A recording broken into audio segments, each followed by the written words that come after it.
একের পর এক ভূমিকম্পে কাঁপছে দেশের বিভিন্ন অঞ্চল। মাত্র ৩২ ঘন্টার ব্যবধানে দেশের বিভিন্ন স্থানে ৪ বার অনুভূত হয়েছে ভূকম্প।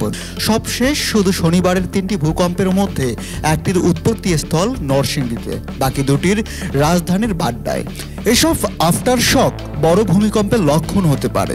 এমনকি ঢাকায় বড় ধরনের ভূমিকম্প হওয়ার মতো অবস্থা এখন ভূগর্ভে বিরাজমান বলছেন বিশেষজ্ঞরা।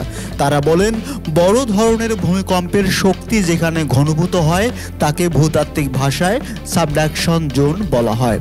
বাস্তবতা বলে দিচ্ছে ঢাকার অবস্থান এই জোনের কাছাকাছি। আর পৃথিবীর সবচেয়ে বড় ও ভয়ঙ্কর ভূমিকম্পগুলো সাবডাকশন জোন ও এর আশেপাশেই হয়ে থাকে। তবে এ নিয়ে আতঙ্কিত না হয়ে সবাইকে প্রস্তুতি নিতে হবে। একই সঙ্গে 7 থেকে 8 মাত্রার ভূকম্পন সহনশীল করে ভবন নির্মাণে সবাইকে দৃঢ়ভাবে সিদ্ধান্ত নিতে হবে। ইতিমধ্যে নিয়ম বহির্ভূতভাবে যেসব ভবন নির্মাণ করা হয়েছে সেগুলো দ্রুত চিহ্নিত করে প্রয়োজনীয় ব্যবস্থা নিতে হবে। সংশ্লিষ্টরা বলছেন, জনমনে এমন শঙ্কা দূর করতে সরকারের পক্ষ থেকে জনগণকে বেশি করে সচেতন করার পদক্ষেপ নিতে হবে। পাশাপাশি সাহস যোগাতে ব্যাপক কর্মসূচি নেওয়া দরকার। এই সেক্টরে সুপরিচিত বিশেষজ্ঞদের সমন্বয়ে জাতীয় কমিটি গঠন করা সহ সভা সেমিনারের আয়োজন করতে হবে।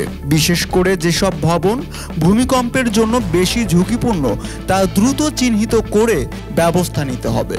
বাংলাদেশ প্রকৌশল বিশ্ববিদ্যালয়ের প্রকৌশল বিভাগের অধ্যাপক ও বাংলাদেশ আর্থক সোসাইটির প্রতিষ্ঠাতা সেক্রেটারি ডক্টর মেহেদী আহমদ আনসারি বলেন, এভাবে ছোট ছোট ভূমিকম্প হওয়া খারাপ লক্ষণ। বড় ভূমিকম্প হওয়ার আগে এগুলো ফরশক হতে পারে। তবে বড় ভূমিকম্প হবে কিনা তার জন্য আরও 2 থেকে 3 দিন অপেক্ষা করতে হবে।